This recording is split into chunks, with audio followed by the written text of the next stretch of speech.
Daily politics is tumbling down. We are crumbling into small and medium-sized parties, none of which are able to govern and rule the country. This was the opening paragraph of Benjamin Netanyahu's first campaign speech of the 2015 election. He then vowed to promote a dramatic change, a far-reaching reform in and of the governance system. Fast forward a few years later, this system remains, and for the second time in 6 months, a post-election coalition deadlock appears imminent. We had the political party here, Israel Our Home, that received an amount of mandates that had they decided to cooperate with Netanyahu and the Likud, they would have been able to form a right-wing coalition, yet they did not want to do that. So once that happened, then the basic, let's call it equilibrium between right and left in Israeli politics, again revealed its face, revealed the fact that there is some sort of a very basic social deadlock here. So how did we get here? One main factor is the electoral threshold, the minimum amount of votes required to get into parliament. In March 2014, in a political move originally aimed at making it difficult for Arab parties to pass the threshold, the percentage was raised and now stand at 3.25% of all eligible votes cast in the elections. What happens when you raise the threshold is that the leading party, the party that forms the coalition, has less maneuvering area, okay? And that's exactly what happened now.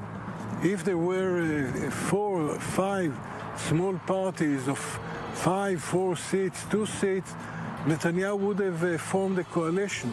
So after several parties fell in short in the April elections, both sides of the political divide got the hint, and instead of multiple parties on each block, an opposite trend of mergers and unions swayed the political system. The parties actually invented a new term called technical blocks.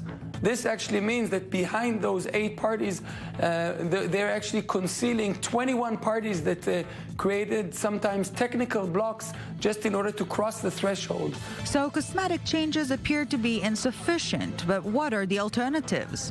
What the Israeli voter tends to do, and we actually did it for almost a decade back at the 90s, select a prime minister who is like a candidate of the political center or center-right, center-left, and for the parliament, they choose the most radical party that they can. We had people supporting Netanyahu for prime minister and Meretz as their party. Ehud Barak was left, center-left for prime minister, and then voting for Shas. Well, I'm quite a supporter of that. I think it's a good idea. But also there is a price to that, because once you have a competition between individual members, you hurt the cohesion of the parties, and also you create temptation for all kinds of non-honest procedures, because you need the money for the competition. Unlike the American system, we don't think that the right system for Israel is only 2 parties, but we think that the right way is to create 2 dominant blocks.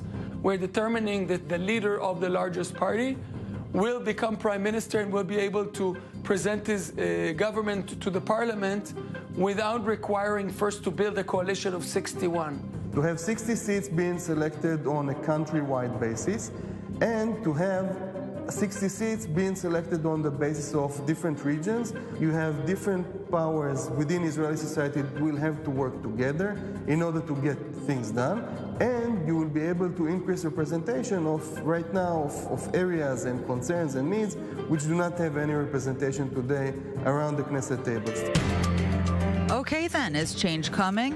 Things did not change for the past 10 years because most people were able to manage on the basis of the existing state of affairs. The real way to do it is a national unity government of the two main parties getting together and agreeing together on electoral reform. Short of a national unity broad government, I cannot really see a high likelihood for such a reform to go through.